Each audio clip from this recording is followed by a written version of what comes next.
Hey folks, I'm Phoebe DeVere, and I'm here to answer your top questions about who really wrote Shakespeare.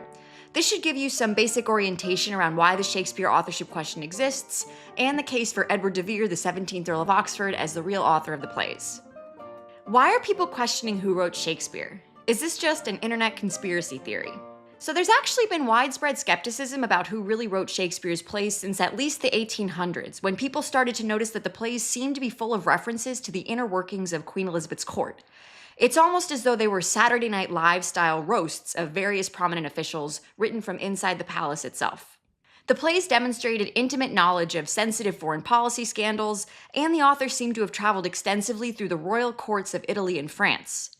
The few facts that we had about the commoner William Shakespeare seemed so mismatched from the content of the plays that it was almost as though his name had been placed there as a deflection from the royal gossip that's being spilled.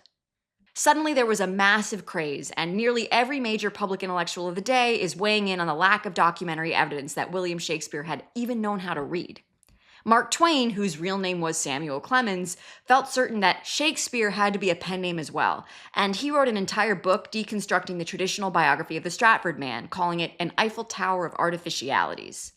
Henry James wrote, "I am haunted by the conviction that the divine William is the biggest and most successful fraud ever practiced on a patient world." Today, institutions are still dominated by the traditional narrative, but you can find plenty of Edward de Vere fans among celebrities, teaching at top universities, and even directing at the Globe Theatre.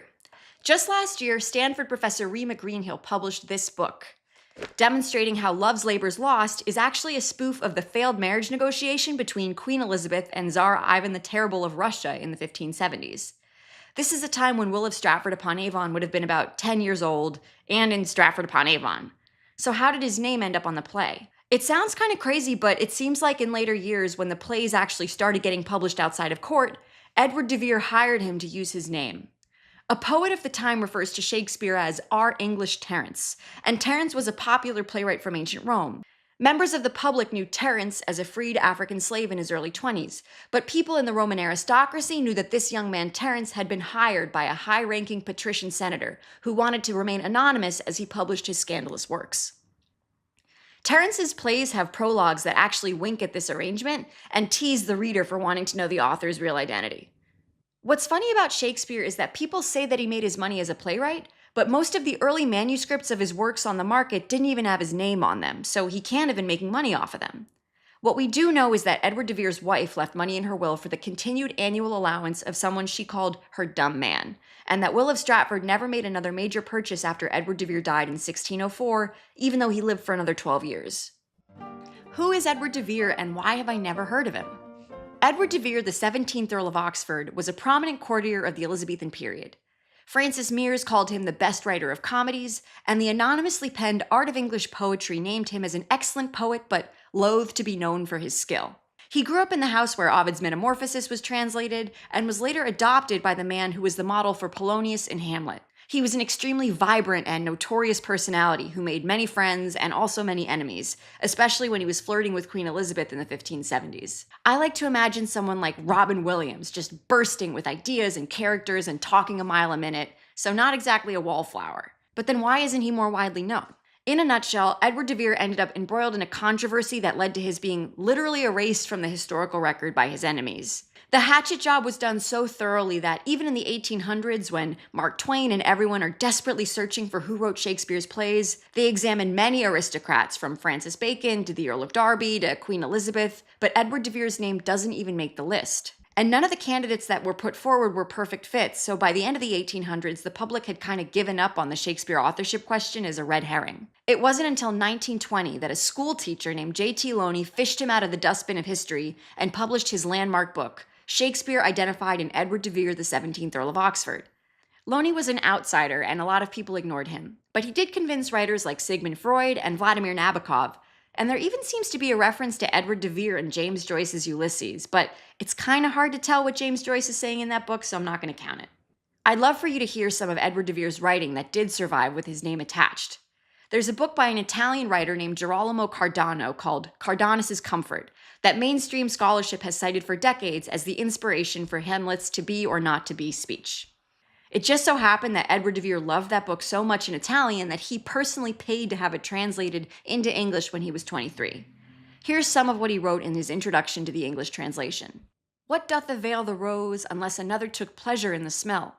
Why should this rose be better esteemed than that rose, unless in pleasantness of smell it far surpassed the other rose?" This always makes me think of the famous line from Romeo and Juliet's balcony scene, and if you read the whole letter, you can see throughout it his love of metaphor and imagery. Was Will of Stratford actually a real person? And why do people say he was illiterate?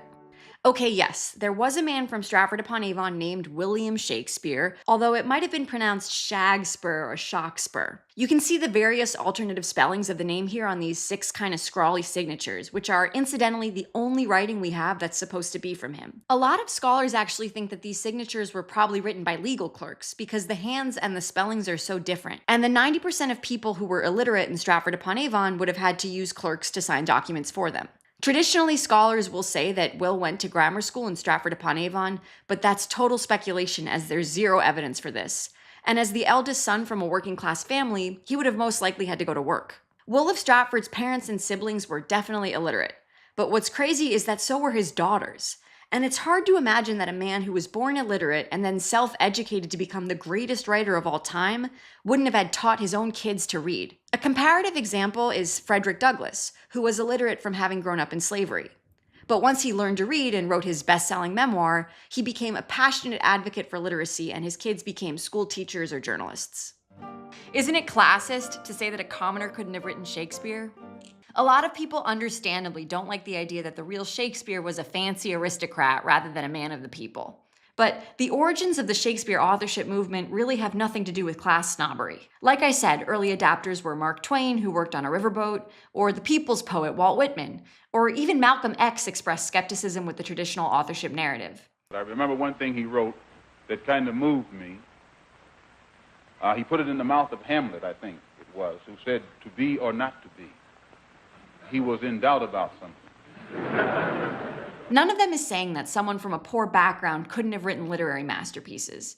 They're just saying that these particular literary masterpieces seem to be extremely detailed in their parodies of highly placed officials in Queen Elizabeth's government, or descriptions of the art on the walls of various European palaces. It's interesting to compare Shakespeare's works with those of Ben Jonson, another literary genius of the time who was from a working-class background and who actually worked as a bricklayer. Edward de Vere and Ben Jonson were close friends in real life, but the ways that they approached class on stage were completely opposite. In nearly every Shakespeare play, the main characters are always nobility, and if there are lower-class people for some comic relief, they're goofy and bumbling with names like Bottom, Dogberry, or Snout. Shakespeare consistently reinforces the importance of the monarchy and the feudal order, condemning rebellion in the harshest of terms. By comparison, in Ben Jonson's plays, the main characters are servants or working people who are frequently upending the social order, playing pranks on and outsmarting the obtuse aristocrats who have silly names like Lady Haughty and Sir Diaphanous Silkworm. If you ask me, I think that Shakespeare might have been a bit of a snob, but the scholars who point out that he sounds like an aristocrat, they're just doing their jobs. Didn't Edward de Vere die before some of the plays were written? So you'll hear a lot of orthodox Stratfordians say this, but it's actually totally false. The argument goes that Edward de Vere died in 1604, which is true, and that The Tempest was written sometime after 1604, but that's actually false. E.K. Chambers, who's the Stratfordian scholar who established when all the plays must have been written, he admitted himself that he was working backwards from the Stratford man's lifespan to find the dates. According to him, the source for The Tempest was a personal letter that William Strachey wrote in 1609 about a shipwreck that took place in Bermuda. However, evidence for this is so flimsy that even Stratfordian scholars have started to disavow it in recent years. And Stratfordian scholar David Lindley wrote that there is virtually nothing in common between the play and Strachey's letter. Did Edward de Vere work alone, or was he part of a group of writers? Some people assume that there are other co-authors simply because Shakespeare published dozens of plays, and they're all really amazing, and it's a lot of work for one person to pull off. But those people are underestimating Edward de Vere because not only did he write all those plays, but he wrote a ton of other stuff as well. Poems, prose, and even propaganda, often published under different pen names or just straight up anonymously. Edward de Vere died in 1604, and Will of Stratford died in 1616. But Shakespeare's first folio, which is the first time a lot of these plays are published with anybody's name attached, doesn't come out until 1623. A scholar named Robert Prechter recently demonstrated that the first folio was kind of like a greatest hits collection of the dramatic works compiled by his descendants, and not at all the sum total of Edward de Vere's creative output. So once the world finally recognizes de Vere as Shakespeare, there's a lot of other great writing under other pseudonyms that can be united as a broader canon. Thank you so much for watching. Like and subscribe for more, and let me know your questions about who really wrote Shakespeare.